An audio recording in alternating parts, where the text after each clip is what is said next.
Nah, pas mau lewat di depan itu setan, tiba-tiba itu sosok ngedeketin kepalanya kayak gini. Terus ngebuka mulutnya lebar-lebar. Dan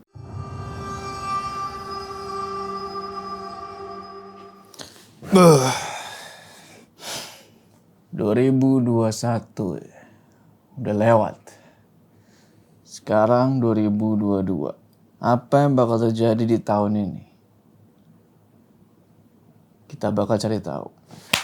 Yang penting sebelumnya kita mulai dulu pendakian horor. Assalamualaikum teman-teman, balik lagi sama gua. Apa kabar kalian semua? Semoga kalian semua yang menonton video ini diberikan kesehatan, dilancarkan rezeki, dan selalu dimudahkan urusan-urusannya, dan selalu diberikan perlindungan dari wabah yang sedang melanda dunia saat ini. Semoga di tahun ini kita semua menjadi pribadi yang lebih baik lagi. Kembali lagi di pendakian horormu, di mana di segmen ini gue akan menceritakan kisah-kisah horor pendakian kalian yang mungkin aja nih bakalan bikin gue ogah naik gunung. Ini adalah cerita seseorang yang kita sebut aja namanya itu Denny. Sewaktu dia ada job nih buat motret puncak gunung. Nah, puncak gunung yang mau dia foto ini adalah puncak Gunung Lawu. Sebenarnya nggak ada masalah sih sama motonya ya. Cuma yang bikin aneh adalah pas dia jalan turun, kenapa kok dia jadi diteror? Nah, sebenarnya dia ini bikin salah apa sih? Tonton video ini terus. Udah, gak usah lenye-lenye lagi. Mode horor aktif. Waktu itu tahun 2010. Cerita ini berawal pas Denny ini dapat job moto dari sebuah perusahaan. Dengan kriteria dia mesti moto 12 puncak gunung yang ada di Indonesia. Nantinya foto-foto itu bakal dijadiin kalender perusahaan tersebut. Denny ambil job itu kan, lumayan, duit. Dengan syarat, ceweknya yang harus jadi modelnya. Ceweknya ini sebut aja namanya Dian.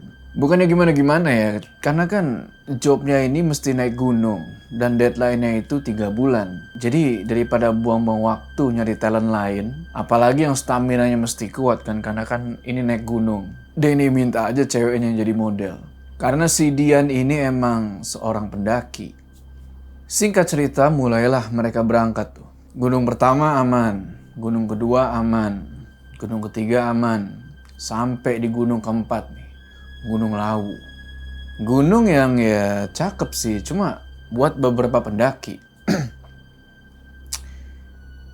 Gunung itu lumayan serem. Mereka berdua naik ke gunung itu lewat Cemoro Sewu. Karena emang itu jalur paling cepat buat sampai ke puncak Lawu. Cuma 8 jam doang. Katanya, singkat cerita berangkat nih ke base camp Cemoro Sewu kan.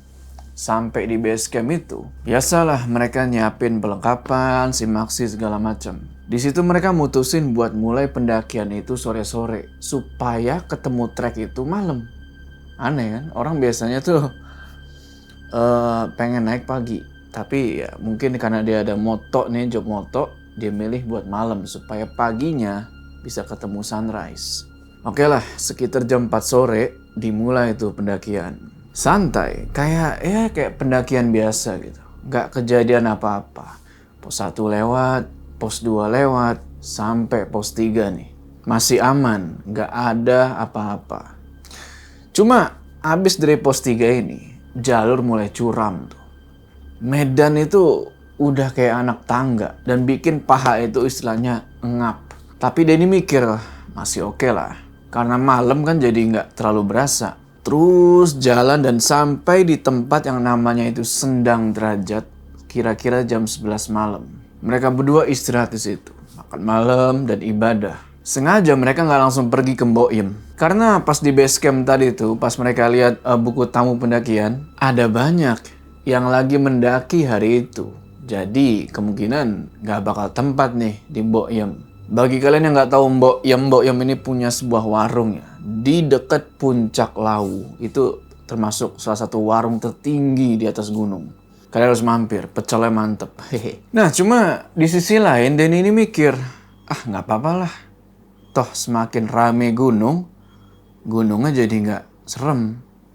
Cuaca hari itu bisa dibilang ya lumayan bagus. Padahal udah masuk musim penghujan. Jam 3 pagi mulai tuh jalan ke puncak. Jalur terjal tuh ke puncak. Jalan-jalan terus, belum ada yang aneh-aneh nih. Sampai akhirnya puncak Lawu udah mulai kelihatan. Sekitar 30 menitan nih mau sampai puncak. Denny sama Dian ini ngelihat kalau udah banyak pendaki di atas sana. Banyak sorot-sorot senter. Dia nanya, "Yang, puncak kok udah rame aja? Jam berapa ini?" Dia ini lihat jam kan. Iya nih, baru jam 4:30. Udah pada sampai aja. Ya mungkin pada ngebet kali. Jalan lagi tuh. Sampai sekitar 10 menit sebelum puncak. Kedengeran nih. Rame-rame suara orang lagi bercanda di atas puncak. Kalian tahu kan kayak wah, ya, pokoknya rame lah itu puncak ya. Mereka berdua pun jalan terus tuh sampai akhirnya tiba di puncak. Dan lu mau tahu, itu puncak kosong. Mereka berdua orang pertama yang sampai di situ. Heran dong. Terus suara-suara rame sama sorot-sorot senter itu siapa? Dia nanya di situ kan. Pada kemana nih orang-orang? Perasaan tadi rame. Ini jawab, mungkin suara yang kebawa angin kali. Oke lah kalau suara mungkin bisa kebawa angin. Tapi kalau sorot senter, masa ya halu sih? Lalu dia nanya lagi nih. Terus yang tadi apaan yang? Paling Om Sai. Om saya apaan? Om Saiton.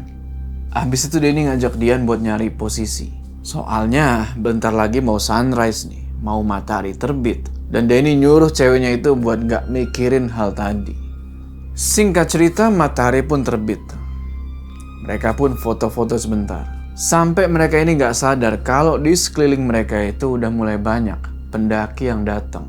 Akhirnya mereka mutusin buat pindah ke lokasi yang namanya itu Geger Boyo. Gak jauh dari puncak. Salah satu lokasi di Lawu yang bisa dibilang cukup eksotis, tapi juga mistis. Sekitar jam 10 pagi, dari Geger Boyo, mulai mereka turun ke Mbok Yem. Makan sebentar, habis itu jalan lagi. Kurang lebih 15 menitan ya, dari warung yang Mbok Yem, itu ada petilasan. Namanya Hargo Dalem. Dari jauh, Denny ngeliat nih, di petilasan Hargo Dalem itu, ada 2 orang bapak-bapak lagi ngebersihin. Dan dia ini ngerasa kenal sama 2 orang bapak-bapak itu. Denny ajak ceweknya buat ke petilasan itu, buat mastiin. Dan bener aja, 2 orang bapak-bapak itu Denny pernah ketemu di Ranukumbolo Gunung Semeru pas waktu itu dia solo hiking. Ngobrol-ngobrol lah Denny sama bapak-bapak itu kan. Nah pas lagi ngobrol-ngobrol ini si Dian sempet nanya, "Om, boleh tahu nggak kenapa kok orang Cepu atau keturunan Cepu itu pantang naik ke Gunung Lawu?" Mungkin kalian udah pernah dengar kali ya, kalau orang keturunan Cepu itu setiap nekat misalnya mendaki Gunung Lawu, kemungkinan besar selalu ada masalah. Walaupun ya ada nih orang keturunan Cepu yang naik Gunung Lawu dan aman-aman aja. Ya wallahu alam ya. Oke lah, di situ dijelasin sedikit sama si bapak-bapak itu. Kita sebut aja namanya Pak Kempot. Ini kita belajar sejarah dikit ya. Kata Pak Kempot, dulu sewaktu runtuhnya zaman Majapahit, pasukan Prabu Brawijaya V ini dikejar sama pasukan Demak dan pasukan Adipati Cepu. Sampai akhirnya sang Prabu Brawijaya V ini ke pojok dan milih buat berlindung di Gunung Lawu. Sekaligus mokso di gunung itu. Mokso ini artinya kayak gampangnya tuh meninggalkan dunia inilah. Ini konsep Hindu-Buddha ya. Nah ada yang bilang beliau ini udah jadi muslim dulu sebelum mokso. Ada yang bilang juga beliau ini nggak pernah jadi muslim sampai akhirnya dia mokso. Nggak tahu mana yang benar ya. Mungkin yang ahli sejarah bisa tulis di komentar. Oke, Prabu Brawijaya V ini mendaki ke Gunung Lawu sama pasukan dan abdi setianya. Dan pastinya nggak pakai carrier atau tenda. Sebelum mokso di Hargo Dalam itu, Sang Prabu bersumpah nih. Sumpahnya itu adalah siapapun keturunan Cepu yang naik ke Gunung Lawu gak bakal selamat. Menurut si bapak-bapak ini, si Pak Kempot ini, yang dimaksud orang Cepu bukan orang Cepu secara keseluruhan, tapi cuma keturunan dari Adipati Cepu dan pengikutnya waktu itu. Cuma biar lebih aman nih, dibuatlah mitos yang menggeneralisir semua keturunan Cepu pantang naik ke Lawu. Wallahu a'lam ya. Nah, karena keasikan ngobrol-ngobrol tuh nggak terasa udah jam 2 siang. Denny sama Dian pun pamitan. Nggak taunya dua bapak-bapak itu pengen ikut juga. Karena mereka bilang mereka ini mau ngambil air di sumur Jolotundo, nggak jauh dari puncak. Itu sumur ya, sakral. Dan menurut beberapa pendaki, ya mistisnya udah nggak perlu didebatin lagi lah. Singkat cerita, selesai bapak-bapak itu ngambil air, pisahlah mereka. Di sini Pak Kempot itu sempat ngasih Denny sama Dian 2 botol air dari sumur Jolotundo itu. Dan itu jadi pertemuan terakhir mereka. Denny nggak pernah ketemu lagi sama 2 bapak-bapak itu sampai sekarang. Jalan turun sampai pos 3. Masih aman-aman aja. Dan itu udah menjelang maghrib. Mereka pun istirahat sebentar. Dian pun mulai tuh siap-siap buat sholat maghrib. Dan Denny, dia ngerokok biasa di pinggir jalur sambil ngeliat-liat keadaan tuh. Ya, nggak ada apa-apaan sih, cuma pohon-pohon tinggi doang. Cuma pas Dian selesai sholat nih, Denny ngeliat kalau dari arah atas, arah jalur naik itu, ada yang turun. Tapi nggak tahu itu apa ya, bayangan hitam. Turun dari atas, meluncur cepet banget. Denny cuma bisa bengong. Apaan itu kan? Akhirnya dia putusin buat, ntar aja lah jalannya. Tunggu bentar lagi. Makan-makan dulu, dan karena emang masih suasana maghrib juga, jadi ya agak gimana gitu kalau jalan. Sekitar jam 6:30, mereka mutusin buat lanjut turun. Headlamp udah dinyalain tuh. Tek. Baru sebentar jalan turun tuh. Dari arah bawah nih. Mereka ngedenger, samar-samar, tapi kedengeran suara bayi nangis. Tapi mereka bodo amat lah. Mereka terus jalan turun. Semakin mereka turun, suara tangisan bayi itu makin deket. Mungkin cuma sekitar 2-3 meteran lah dari tempat mereka berdiri. Denny lihat mukanya Dian itu udah pucat banget. Tapi penasaran. Posisi Dian di belakangnya Denny. Dan dia pegang itu carrier-nya Denny kenceng banget. Yang anehnya, pas mereka sampai di titik suara bayi nangis itu, set. Tiba-tiba suara itu hilang. Mereka berdua cuma diem tuh kan. Saling pandang-pandangan dong kayak gini. Heran, tapi ya udahlah. Mereka lanjut jalan lagi. Sekitar 10 menitan mereka turun. Kedengeran lagi suara itu. Dari arah atas. Iya. Dari arah yang barusan mereka lewatin. Sontak mereka berhenti sebentar tuh. Tek. Dan Denny nengok ke belakang buat mastiin. Set. Dan ya gak ada apa-apaan. Cuma suara itu masih kedengeran. Ada sekitar 1 menitan mereka dengar suara itu. Sampai akhirnya suara itu hilang sendiri. Karena mereka anggap situasi udah aman nih. Mereka mutusin buat lanjut turun lagi. Kepala mereka tadi kan nengok ke belakang tuh kan. Set. Ini kan ada kali 1 menitan dengerin suara itu kan. Nah, pas mereka nengok lagi ke sini, ke arah jalur turun. Cek. Di situ baru Denny sama Dian ngeliat. Ada sekitar 2 meteran ya. Di pinggir jalur sebelah kiri tuh. Ada cewek. Rambutnya itu nggak jelas ya, kayak gimbal gitu loh, kayak jarang disisir, kusut, aut-autan, telanjang, nggak pakai apa-apaan, dan banyak banget korengnya di muka, pokoknya sekujur badan itu korengan semua. Korengan itu bernanah dan baunya itu dari jarak 2 meter ya, udah kecium bau busuk sama bau amis. Dan ini maaf ya, ini bagian yang paling bikin wow gitu kan. Payudaranya itu menjuntai sampai ke lutut. Gua nggak ngerti ini makhluk apa, entah kelong wewe atau apa ya, kok ya begitu. Di tangan kirinya nih, dia lagi kayak ngegendong orok yang dibalut pakai kain putih. Kelihatannya sih kayak kain kafan. Sosok itu cuma diem, gak gerak. Dia tuh cuma natap kosongnya ke tanah kayak gini kan. Waktu itu antara ngeri, kaget, sama jijik.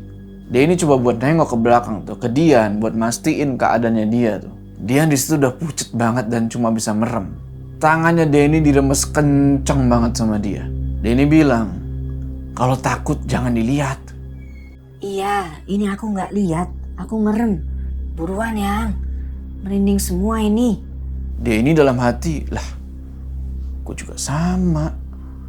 Dari sekian banyak setan gunung yang pernah Denny lihat, itu makhluk baru pertama kali dia lihat. Sekuat tenaga Denny coba buat positive thinking, nyoba buat tenang dan ngelawan rasa takutnya dia. Tangannya Dian udah gemeter aja tuh. Denny tahu banget isi kepalanya Dian waktu itu. Tapi mau nggak mau mereka berdua ini mesti maju, mesti gerak. Di dalam kepalanya Denny itu cuma ayo maju, ayo maju. Oke lah, maju tuh, saburo teing lah, maju tuh mereka berdua. Dan kurang lebih 6 langkah, mereka udah sampai di depan makhluk itu. Bau busuk sama bau amis itu makin aja udah. Seng! Mereka terus gaspol tuh jalan turun, ninggalin sosok itu di belakang. Pikir mereka begitu. Sampai di pertengahan pos 3 mau ke pos 2 nih, dari jauh. Sosok yang tadi ada lagi, kelihatan jelas dari sorot headlamp nih. Wah anjir, mau apa sosok itu kan? Kenapa kok jadi diteror begini? Mereka berdua langsung berhenti sebentar. Jadi mikir, perasaan tadi di atas aman-aman aja. Wah mungkin itu makhluk emang pengen cuma ya nampakin diri doang kali. Ya udah, mereka ngeberaniin lagi nih buat ngelewatin sosok itu. Jalan cepet tuh mereka. Nah, pas mau lewat di depan itu setan, tiba-tiba itu sosok ngedeketin kepalanya kayak gini, terus ngebuka mulutnya lebar-lebar, dan teriak sekencang-kencangnya. Denny sama Dian waktu itu kaget bukan main. Pengen lari, tapi kaki itu berasa kayak nancep ke tanah. Lutut udah lemes banget. Denny yang dari tadi udah ngumpulin keberanian, langsung rontok gara-gara itu setan teriak. Waktu itu pikiran udah gak jelas, sudah amburadul. Cuma ada satu pilihan. Ya pasrah aja udah. Pasrah sama Allah. Denny sama Dian coba buat baca-baca doa yang mereka bisa. Tapi bukannya itu setan hilang atau gimana. Sekarang inget kan sama orok yang digendong pakai tangan kirinya tuh? Yang dibungkus kain putih atau kain kafan, itu orok nangis. Suaranya melengking banget. Gue jadi mikir nih, apa jangan-jangan suara tangisan bayi yang tadi Denny sama Dian denger adalah dari sosok itu. Mereka berdua cuma pasrah tuh. Diem, nunggu sambil doa-doa tuh. Detak jantung itu udah gak karuan. Bulu itu udah berdiri semua. Gak lama, suara tangisan itu makin lama makin hilang. Sampai akhirnya hilang total. Pelan-pelan, walaupun masih ada rasa ngeri nih. Denny nengok ke arah sosok itu kan. Set. Dan alhamdulillah, seiring sama hilangnya tangisan bayi itu, sosok itu juga ikutan hilang. Denny langsung narik nafas lega tuh. Dia coba gerakin badannya sambil narik tangannya Dian. Tapi Dian ini masih belum gerak. Pas dia perhatiin, Dian ini lututnya udah kayak buset gemeteran. Denny bilang lah ke ceweknya tuh kan kalau situasi sekarang udah aman dan nyuruh dia buat buka mata. Pas Dian buka mata, langsung jatuh dia ke tanah kan karena saking lemesnya. Denny terus mikir sebentar tuh. Antara buka tenda di pos 2 atau lanjut turun ke base camp? Denny nanya ke Dian, minta pendapat. Tapi si Dian nggak bisa jawab, mungkin karena masih ketakutan kali ya. Karena masih jam setengah 8 malam, akhirnya Denny putusin buat turun terus. Kalau jam 10 malam belum juga sampai pos 1, barulah mereka bangun tenda. Lanjut turun lagi tuh, kali ini agak lambat. Karena Dian bilang kalau lututnya itu masih lemes. Sampai di pos 2, mereka break sebentar nih, istirahat. Waktu udah jam 8 lewat dikit. Biasanya kalau istirahat kayak gitu, mereka ngobrol-ngobrol tuh. Cuma nggak tahu kenapa ya. Malam itu suasana agak gimana gitu, agak aneh. Lanjut turun lagi sampai pos 1. Aman tuh. Mereka mulai semangat lagi tuh. Dan langsung terusin jalan ke base camp. Kurang lebih 5 menit dari pos 1. Pas lagi enak-enakan jalan nih. Tiba-tiba suara itu kedengeran lagi. Refleks langsung berhenti mereka berdua nih. Cek.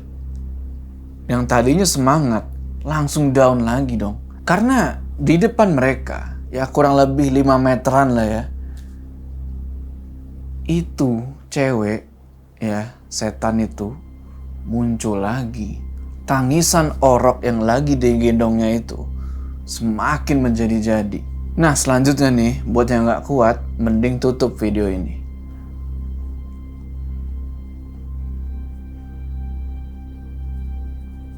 Hah, masih di sini? Oke, kita lanjut ya. Itu sosok cewek ngangkat oroknya ke atas kayak gini. Terus oroknya itu dibanting sama dia. Bak! Sampai 7 kali. Persis 7 kali sampai itu orok gak ada bentuknya. Bentuknya gak jelas. Suara tangisan itu langsung hilang dan dia langsung jatuh lagi duduk ke tanah. Tuk. Suasana mendadak hening banget. Itu sosok cewek. Ambil lagi orok yang tadi dia udah banting-banting. Terus ditimang-timang sama dia kayak gini kan. Iblis itu ngeliatin Denny sama Dian sambil nimang-nimang tuh ya. Dia senyum. Dan jarinya begini nih. Denny sama Dian cuma diem. Dan sosok itu tiba-tiba terbang ke pepohonan sebelah kiri. Habis itu hilang. Ada kali 1 menitan tuh mereka cuma diem aja tuh saling lihat-lihatan doang. Masih gak percaya sama apa yang mereka lihat tadi. Setelah ngumpulin nafas, ngumpulin tenaga tuh. Udah tenang semua, udah normal. Mereka pun lanjutin turun ke base camp. Sampai di base camp itu sekitar jam setengah 11 malam. Dian langsung minta diantar ke masjid tuh buat sholat. Habis itu mereka berdua balik ke mobil dan Dian langsung tidur tuh. Karena dia ngerasa kalau badannya nggak enak. Menjelang subuh, Dian minta diantar lagi ke masjid buat sholat. Sedangkan Denny nungguin sambil nongkrong dan ngerokok di pinggir jalan. Selesai sholat, Dian nyamperin Denny. Dan gak lama kemudian, dari dalam masjid itu, keluar juga 3 orang bapak-bapak. Dan mereka nyamperin Denny. Ini bukan bapak-bapak yang tadi di Argo Dalam ya. Beda. Salah satu dari mereka nanya, "Mas, kalian berdua baru turun ya?" Denny jawab, "Iya pak, tadi malam baru sampai." Nah di sini, si bapak itu nanya lagi. Cuma, kali ini pertanyaannya agak aneh. Bapak itu nanya, "Maaf ya mas, kalian kayaknya punya air dari Jolotundo ya?" Kaget dong mereka berdua. Dari mana sih bapak-bapak itu tahu? Dian refleks nanya dong, "Kok tahu pak?" Bapak-bapak itu jawab, "Iya mbak, dari aroma tubuh kalian sama aura tubuh kalian itu khas Jolotundo." Terus bapak-bapak yang satu lagi bilang ke Denny, "Kalau boleh, airnya tak bayarin aja mas. Kita mampunya segini. Asalkan kalian ikhlas, mudah-mudahan jadi berkah." Gitu kata si bapak. Si bapak itu terus ngeluarin duit 3 juta dari sebuah tas kecil. Di situ Dian bilang, "Dah kasih aja, gak usah dibayarin." Tapi emang Denny ini mata duitan ya. Ini dia sendiri yang bilang ya. Gak pakai lama dia lari ke mobil, terus ngambil 2 botol air Jolotundo dari dalam carrier. Singkat cerita dia kasihlah 2 botol air Jolotundo itu ke 3 bapak-bapak itu kan. Dan bapak-bapak itu pun ngasih duitnya ke Denny. Dalam hati, Denny ini bilang, gile, air butek gini doang mahal bener. Pagi harinya, jam 8, mereka ngelapor ke base camp Cemoro Sewu. Istilahnya ya check out lah gitu kan. Abis itu mereka langsung tancap gas buat pergi ke Madiun. Di Magetan, mereka berhenti buat isi bensin dulu. Nah, pas Denny ini mau bayar itu bensin pakai duit yang dikasih sama bapak-bapak tadi, duit itu hilang cuy. Padahal Denny yakin banget kalau duit itu udah dia kantongin. Gak lama ada pengemis nih datang, ibu-ibu datang ke samping mobil. Denny buka jendela kan, set, dan kasih ibu-ibu itu duit. Ibu itu bilang terima kasih. Tapi gak cuma itu. Dia bilang juga hal yang aneh banget. Dia bilang, Ikhlasin aja mas, duit sama airnya. Mudah-mudahan berkah. oke teman-teman, gimana tuh ceritanya? Jujur aja ini cerita bikin gue bertanya-tanya sih. Kayak di akhir itu tuh. Dari mana sih ibu-ibu pengemis itu tahu kalau Denny sempat dikasih air jolo tunduk dan airnya itu dibeli? Apa jangan-jangan itu ibu-ibu bukan orang lagi? Tulis pendapat kalian di kolom komentar ya. Oke, sebelum kita berpisah jangan lupa kalian like video ini, dan bagi yang belum subscribe, ayo subscribe sekarang ke channel ini supaya kalian gak ketinggalan cerita-cerita horor selanjutnya. Di tahun ini bakal banyak kejutan nih di channel gua. Jadi yang belum subscribe, let's go. Sampai ketemu di cerita selanjutnya.